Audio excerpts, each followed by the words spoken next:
За сүүлийн өдрүүдэд Монгол Ардын хувьсгалт намын дотоод уран сул олон нийтийн анхаарлын төвд байгаа гэхэд болон намын ерөнхий нарийн бичгийн дарга нь авилгын хэрэгээр саатуулагдаж тус намаас улсын хурлын дэд даргаас судалж байгаа гишүүн нь намынхаа талаар сөрөг утгатай зүйл сэрж байгаа нь гишүүдтэй байна уу, намдаа байна уу гэх хардлагыг олон нийтэд төрүүлээд байгаа юм а. Харин намын зүгээс намын дотоод сахилгын талаар иргэнэг харж сахилгыг алдуулж байгаа гишүүдтэй хариуцлага тооцож тэднийг авч хилэлцэх талаар мэдгдсэн юм а. Энэ намын дотоод сахилгын хариуцлагыг сайжруулах холбоотой асуудал байгаа. Хяналт ёс зүйн орооны мэдээллийг сонссон. Манай одоо хяналт ёс зүйн орооны дарга давааны дарга оролцож байгааг би түрүү хэлсэн. Тэгээ энэтэй холбогдуулаад бас тодорхой шийдвэр хяналт ёс зүйн орооноос гаргасан шийдвэрээ бол гүйцэтгэх товчоо танилцуулсан. За гүйцэтгэх товчоо бол намын боловсон хүчний бодлогыг хэрэгжүүлдэг. Хяналт ёс зүйн ороо бол энийг биелэлтэнд бол хяналт тавьдаг юм байна. Тэгэхээр гүйцэтгэх товчоон дээр бол олон талаас нь бол гишүүд ярьсан. За тухайлах юм бол одоо орон нутгуудаас тодорхой одоо санал мэдээллүүд ирсэн байгаа. Намын дотоод амьдралтай холбоотой зарим одоо нэр бүхий хүмүүс намынхаа эсрэг үйл ажиллагаанд бодлоготой төлөвлөсөн үйл ажиллагаанд зөрүүд оролцож намын одоо эв нэгдлийн эсрэг, намын эсрэг энэ үйл ажиллагааг үл явуулж байгаатай холбоотойгоор бид нэр энэ намын дотоодтой энэ асуудлыг нэлээд зэгцлэх талаар бол ярьсан байгаа. Ингээд бол би энэ асуудалтай холбогдуулаад бас манай хяналт ёс зүйн орооны дарга намын одоо ёс зүйн орооноос гаргасан шийдвэрийн талаар товчхон тав хүнд бас одоо танилцуулах. Харин намын гишүүдийн сахилга мэтэр ярьж байгаа ч тэр нь үнэндээ хоёроод хүнийл тухай ярьж байгаа юм. За өрөөндөө авилга аваад сууж байсан гэх хэрэгт хардагдаж сэжигтнэр татагдан саатуулгадаад байгаа намын ерөнхий нарийн бичгийн дарга Шилэг намын тухайд за өөрийн хүсэл дээр намын генсекс чөлөөлөлт хүсэлтэд өгсөн тухай намын ёс зүйн хорооноос хэлж байна.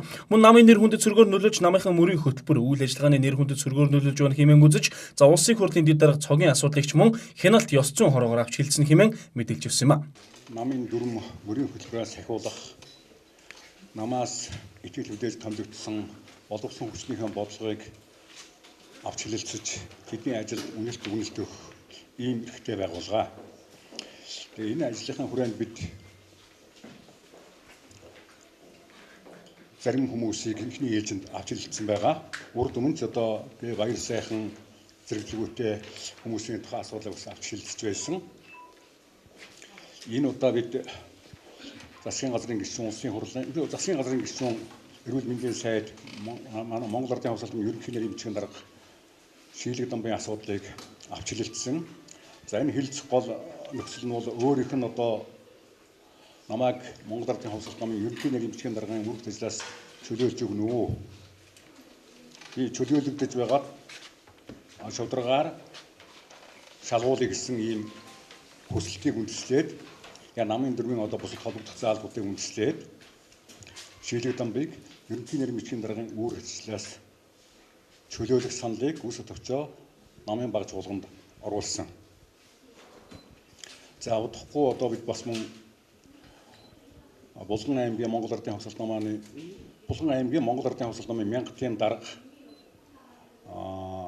шудраг өсч хэрэглэгчийн эрх шиг хамгаалах худалдан авах ажиллагааны дэд дарга байсан Ташлондгийн тухай асуудал мөн улсын хурлын гишүүн, улсын хурлын дэд дарга цогийн тухай асуудлыг бол одоо энэ ойрын үед авч хилэлцэж бас мөн одоо шийдвэр гаргаж та бүхэнд танилцуулах болно. Сонголт өгсөн энэ цагт улс төрийн хүчнүүдийн тухайд хүнжил дотроо хөлөө жилцэх биш за ард түмнийхээ эрх ашигт хэрхэн нийцүүлэх мөрийн хөтөлбөр гаргах вэ гэдгийг ярилцаад байж баймаар за харин манай улс төрийн хүчнүүдийн хувьд улс төрдөх сандал судлаас өмнө намын доторх шилгээг хийгээд завгүй байгаа юм уу гэж ажиглагдсан. За олон нийт болоод учир мэдэх хүмүүс ярианаас харагдаж байна юм а.